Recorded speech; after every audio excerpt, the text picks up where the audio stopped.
Hey guys, John from the John Muir Show here, and it's no secret that the American left absolutely hates President Trump. I mean, since he's become president, especially gearing up to the midterms now, the strategy has been, let's try and come up with as many different stories, as many different reasons we can to try to get all of the other people out there to try to hate President Trump as much as we, the leftist media, or we, the liberal politicians, or the celebrities do.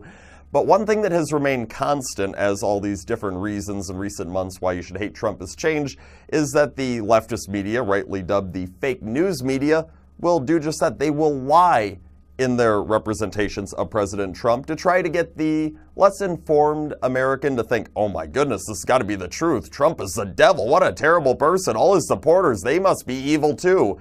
And it's just continued on and on and on. And they always try to mischaracterize what it is that President Trump's actually saying, what he actually advocates for, and all that just to try to pull the wool over the eyes of people who don't follow politics as closely as you or I might do. One of those people who's doing that is, the pathetic, cash-grabbing, attention-seeking lawyer that's representing lowly porn star Stormy Daniels. Yeah, that would be the attention whore himself, Michael Avenatti. You see, with Mr. Avenatti, he goes all the time. He's the darling of CNN and MSNBC, goes on TV, and all he'll do is lie just because he wants to assure that he's going to get booked once again to come back on their programs and get more time and more attention and more money and all that, because at the end of the day, he's not even out for his client. He's out for himself. Well, now Avenatti, because he apparently hasn't been on the cable news stations enough lately, decided that he's going to come out and go on Twitter and say, oh, yep, me, Michael Avenatti, I'm considering a bid for president in 2020 because somebody needs to take down Donald Trump. And if there's not a good enough candidate out there, I'm your guy. So Avenatti was citing a few reasons in this little Twitter rant that he went on as to why we need somebody who could take down Donald Trump. He says that, well, we need somebody in the White House who is going to not oppose abortion rights and is not going to try and take down Roe v. Wade at every single turn.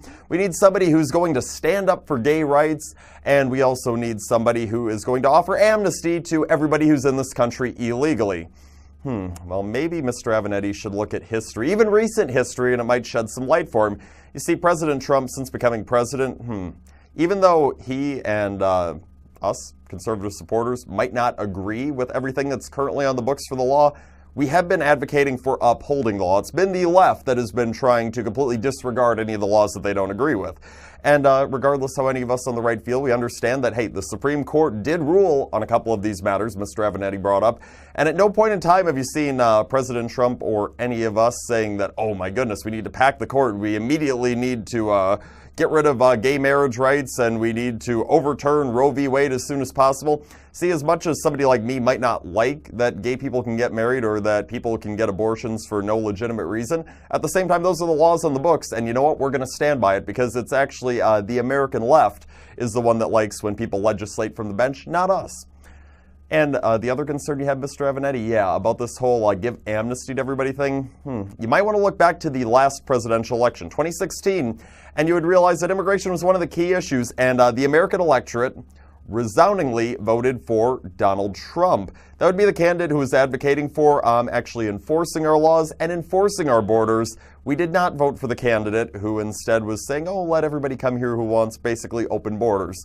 So, you think you're going to run for president? Really interesting that you're going to do it on that platform because, I mean, 2/3 of it is completely lying about our current president, and the other 1/3 of it's something that's really not popular with the American people whatsoever, even people on your side of the aisle largely.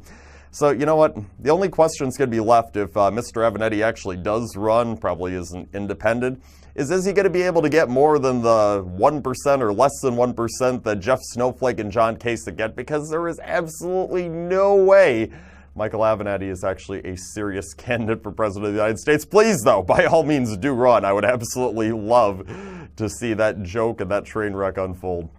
That's all the time that we have for today, but tune into the John Muir Show each and every weekday, WTAQ, WHBL, and WSAU. Until next time, I'm out.